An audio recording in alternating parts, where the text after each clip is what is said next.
Hi, welcome to Expand Your Us. I'm excited to share with you today and really happy that you uh, tuned in to listen. My son is obsessed with Nutella, a recent discovery of his. He now consumes more servings a day than any reasonable person really should. Because he's fiercely independent, I rarely touch the nasty yet delicious goo of Nutella. If you've had the pleasure of cleaning a Nutella covered knife, then you know that you can't do so without imagining your arteries or your gut kind of fully coated in that viscous brown goodness. Thankfully, though, since my son likes to do everything for himself, I don't often face a Nutella flavored brush with my own mortality. This morning, though, I had some extra time and decided to make each of my kids their favorite kind of toast: cinnamon, peanut butter and honey, peanut butter and jelly, and Nutella. Each child grabbed their slice with a thank you, but number two just looked at it, picked up a yogurt, and left the kitchen. Rude? Sorta. Unexpected? No. He regularly rejects my acts of kindness. Before I go any further, I should confess that he and I share a soul and an outlook and a lot of instincts. He is neither a jerk nor a control freak, in my view. He just doesn't know how to receive love. I suspect he doesn't like the feeling of being indebted to others.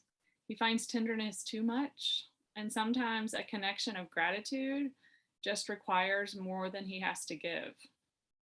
Clearly, I'm projecting. Being his mom and spending 25 years beside his big dadded, always loving dad has revealed my own discomfort with abundant help and easy love. The truth is, I find grace humiliating a lot of the time. That's a sentence worth grieving after you sit with it a spell. I find grace humiliating. When someone offers to help me, sometimes my yes, thanks comes easily. In the past, though, I nearly always felt a little bit annoyed. Did I seem inadequate or like I can't handle myself? If I said yes, would I have to slow down my pace to make room for another set of hands? At my core, I just want to work for everything I get. I want to deliver, impress, amaze.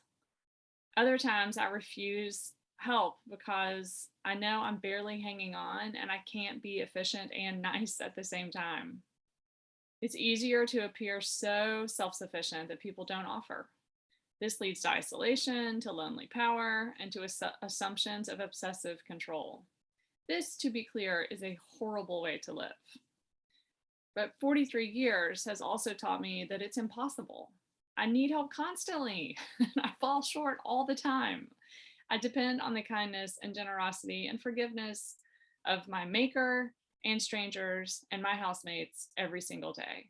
I cannot live without grace from God or from others. But there I go, stubbornly pretending like I don't want or need it, rejecting the kindness of others. As fall deepens, I sense that a lot of us are teetering on this very edge. We're desperate for kindness. We're sort of annoyed by the nonstop awareness of our need. We reject companionship and kindness precisely because we need it so much. If we admit our own need, if we confess how overwhelmed we are, will everything come crashing down? Rather just stay alone. When you blindly follow independent instincts, you reinforce the myth that everything depends on you alone. If you feel overwhelmed this week, I hope you can hear my voice louder than the voices in your head. Your effort is not the key to the universe. Inertia and gravity works without you, and time will keep going whether or not you do all the things on your own. Can we recognize or even celebrate the fact that we don't have it all together? That in our beautiful communities, sometimes a friend steps in just when you need a boost. Say yes to the offers of others, even if it makes you confront your own limits or make you slow your roll. My son rejected his favorite breakfast because he didn't want to deal with recognizing he needed me. I reject help because I'm stubborn and I feel a little lost when I depend on others. It challenges the narrative I like about me. I deliver. I don't all the time, though.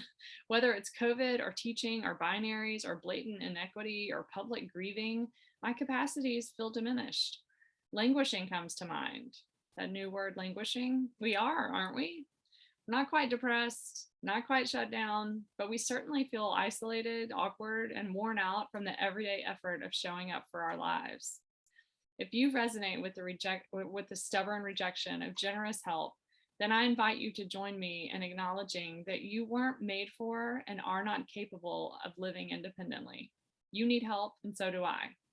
When we refuse the Nutella toast that comes our way, we make everything harder and find ourselves increasingly isolated in the process. Wading through this life of languishing requires us to unlearn bad habits and to take actions contrary to our instincts. When someone asks how you are, tell the truth.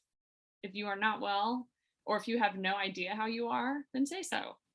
If someone extends a kindness to you, accept it. It does not diminish you to receive the gift of another. If you suddenly discover a limit you did not know you had, then share it with a trusted friend and ask for help in learning how to honor that limit. If you feel the drive that pushes you to go it alone when you don't have to, then name that drive destructive and accept any help that's offered to you instead. These actions will help us expand our us as we discover new ways to carry and be carried, learning how to share our beloved community. My hope for you this week is that you can hold yourself with some compassion, even as you extend compassion to others. Have a great week.